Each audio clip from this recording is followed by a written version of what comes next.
What is up, guys, and welcome back to Forest Green Rovers. This is episode number 6 now. We are progressing some ways through the season. What is it, like 4 days in a row of uploads? No, it's really not. It's 3, innit? Whoops. No, it would be 4, actually. My bad. Never mind. Gloss over that. Anyway, we're not here to focus on how many days in a row we've uploaded. We're here to focus on the games themselves, and we're here to focus on turning Forest Green into a powerhouse within not only English football, but world football as a whole. However, to be fair, we've still got a long way to go before we're near that. And to get us one step closer to that here today, we've got to play Crewe Alexandra, who I think were in... Oh, Alexandria, I don't know. They were in, like, 12th. I think we're still doing pretty well. We're still, of course, in the automatic promotion spots. But it only took them 2 minutes to obliterate our defence.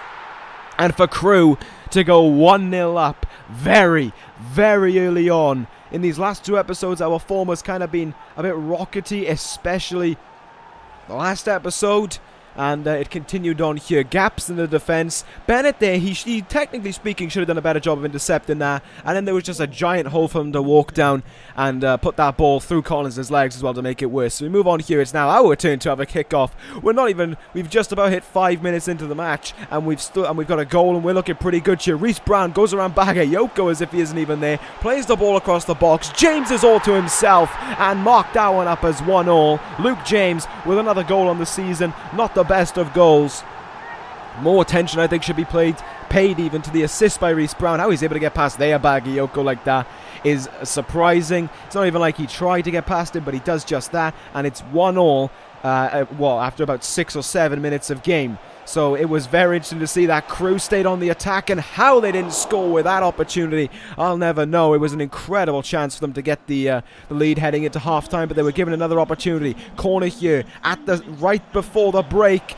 Bagayoko does absolutely nothing there. Practically gives the ball back to the man, and he makes it 2-1 heading into half-time for Crewe to celebrate. I mean, it's very weird to hear such a silent stadium, and I don't know why that's the case, but you see here on the replay, it's, you know, it's understandable that they got the ball back in the box, but what's Bagayoko doing there? It's weird looking back on these episodes how surprising the form is of some players, but Bagayoko's certainly one of them. But here we go, we're in the 90th minute, we have a free kick. It's the last touch of the game, it's a chance to draw it. Giancarlo steps up, he's got a good free kick. No, he doesn't, because we've just lost that one 2-1 and we hit the netting. We could have well hit, well, you know, we could have well hit a 6-year-old in row 7 with that one. It's another loss for us, and Bagayoko, one of the men to blame, certainly for that second goal. The defence certainly ramped themselves up in the second half, but the attack just was not there, and it was very disappointing. But we're going to move on here a little bit. We're going to focus on youth for a second before we move into our next game, because I found this man right here, Jonathan Bennett, youngster 17, you know, when he's got a value of 400k, you know, to snap him up instantly. And I wanted to show that, see, there is going to be 100% definitely a focus on the youth in this career mode. There's not just going to be buying great players, because we won't be able to. Funds won't be coming our way an awful lot of time, so you know, we're going to have to rely on our youth academy, and we've got a great start there. It's 61 rated. Bennett will fit right into the starting lineup, truth be told, and he can also play right back as well. So because of Bagayoko's shaky form as of late, decided he can have the game off, and he deserves to set up for this one. And we chucked in that Bennett in at right back. So now we've got 2 Bennetts. We've got we got one on the bench, which I can't remember his first name right now, which is very bad, and we've got Jonathan Bennett there on the right. No relation to either of them, but, you know, they're there. The other Bennett won't be around that much longer, because I think he's actually kind of old. But you see here, we're playing Chesterfield. Reece Brown puts in that ball to James. He's got to do an awful lot to get it, but he crosses it and dodges in so much space to knock that one in. How they left a man who's known only for scoring screamers is beyond me, and he puts home a nice volley there to give him another goal. As I said, it's the same old with this guy. Cannot score a simple goal, but give him a screamer and it's going right in. It's like Jesse Lingard at Wembley. Take a look at this. It's just a really nice ball in, to be fair, to make it 1-0 very early on, and we needed this win more so than anything, to be fair. It was crucial that we tried to pick it up, and they almost equalised there if not for a great save from Collins. You're going to see here on the replay, really had to stretch to get this one. Could have gone in at a very awkward angle, but it's a very nice save. Anyway, we continue on here. Still 1-0 right now. End of the first half about to come up. And it's the youngster there. I can't remember his name, Coimbra or whatever it is. We don't usually play him that much, especially now that we got Jonathan Bennett to be playing less. He clears the ball out. Chesterfield get the ball back, though, almost right away. Noble gets sent for chips. The ball's played in, and despite there being 3 defenders around this guy and an extra defender in the box, they find the ball and are able to equalise and are able to put that one home as well. The entire defence got sent for chips on that one. It's an equalising goal that they needed. Take a look at here on the aerial shot. You see he just slips into a perfect gap. And I'm trying to think, I think that's Ike who sticks his leg out and just cannot get anything from it. And unfortunately, it was 1-1. It was 1-1 heading into the break. Or was it? I don't know, because Deutsche breaks into a great gap, plays the ball off to Marsh Brown. Not Reece Brown, actually. Marsh Brown was playing on the right for this game. And he gets the goal to send us into the break. 2-1 up. Thank you very much, because we needed that one an awful lot. It was I can see why Deutsch passed it off. He's kind of in, it's a great ball in by, I think it's Liam Noble, and he's kind of got a little bit of pressure on him from that defender. Marsh Brown was completely unmarked, and from that angle, he should be able to put it home. 2-1 now. We're heading into the late stages of the game. That is until Coimbra gives away a penalty on the edge of the box with 10 minutes left to spare. Lucky to get away without a card as well. And you're going to see on the replay how much kind of stricter penalties are given this year. And how much kind of more annoying it is, because the AI just launches in and commits that foul, which made it even worse. O'Grady steps up here to make it 2-2 with 10 minutes to go. Yeah, he does it. Absolutely so annoying to have held on to that lead for as long as we did, to keep it just steady for the entire half. We didn't get any great shots. They didn't get any great shots. But then the AI pretty much gives away that penalty, just decides to basically bullhammer him, shove him down with an elbow, and then make life misery for us. And cost us the chance of potentially going home with 3 points. We get a late opportunity here. Ben Brereton subbed on as almost a last gasp attempt. Luke James running down the wing. He's got time. There's only another defender that Ben Brereton's got to get around. He takes the shot. It's a good save. Ball stays in play annoyingly. If we had a corner, that could have been great. Could have been the goal to give us the win. But sadly, the ball stayed in play. We couldn't get the ball off of them. And the referee called for the bell right there. The bell? The full-time whistle, and it's a 2-2 draw. You can almost kind of see the dejection on Ben Brereton's face. He's frustrated that had to happen.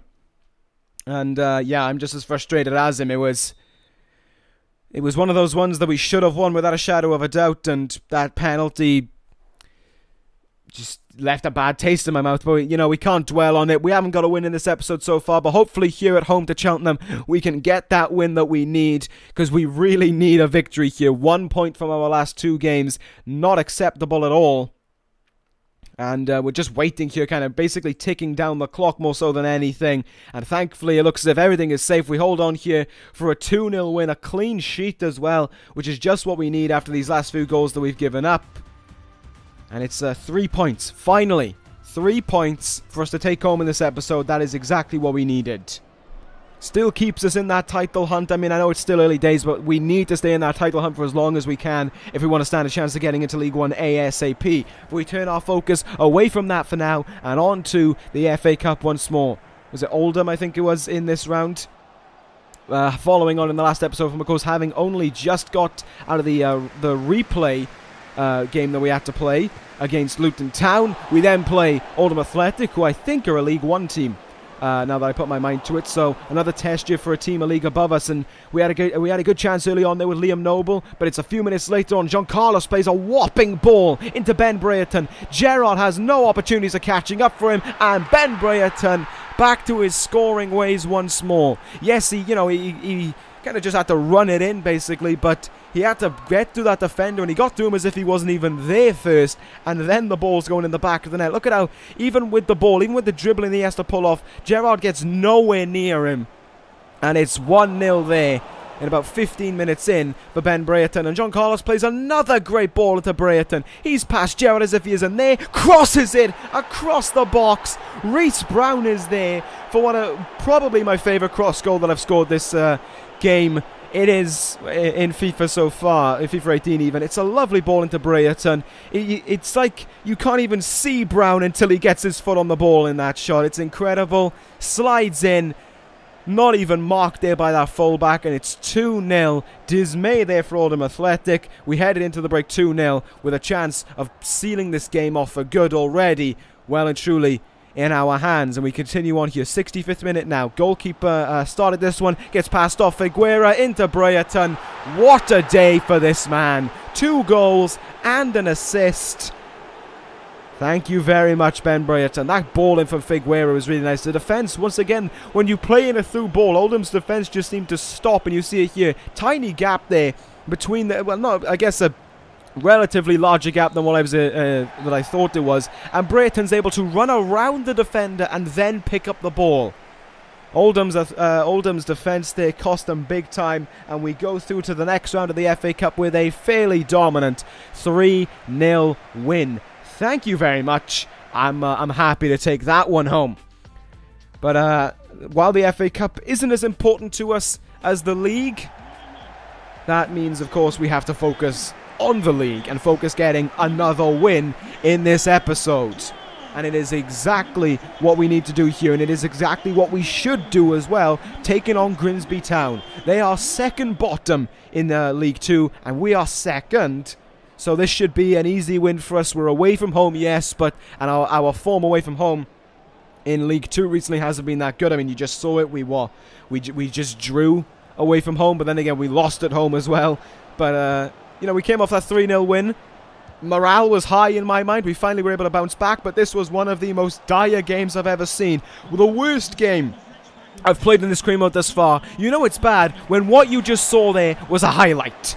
And this was also a highlight. 86th minute, we give away a penalty. I think is it Laird? I believe it is Laird. Going in there and full on Sadio Mane-ing his the person he was supposed to mark there. It's close enough practically. Lifts his boot up and just kicks him square in the jaw. They get a penalty really late on. Davis steps up. Collins could have got to it if he went low, but he didn't. He's stuck in the middle. And in the 87th minute, we look to be on for an embarrassing defeat to Grimsby Town, who, of course, as I said, are in 23rd position. They are 21 places behind us, and they could be about to win. But we weren't giving in. Reece Brown plays the ball in here, tries to get it close to the keeper, but sadly he can't. We continue on with the ball. Liam Noble here with a great chance. He's taken down in the box. Referee, in practically the 92nd minute, calls for the penalty. Yellow card for Summerfield. How he got a card, but Laird got away scot-free for full-on. Randy Orton punting someone in the face is beyond me, but there is the penalty. Had to be called. He's taken down. Ball's nowhere near him. Noble steps up to the plate to salvage a point. He does it. He salvages a point from an otherwise terrible day, and one of those days that is 100% one to forget. The game ends 1-1. I'm honestly disgusted by this performance. We beat a League 1 team 3-0 away from home. We go to the team in 23rd place, and we couldn't pick up 3 points. What a joke. We had to wait until a very lucky penalty to get that opportunity. It was an absolute joke, and yeah, I was not happy with it at all. But anyways, you can see we're still in the automatic promotion, so that's good.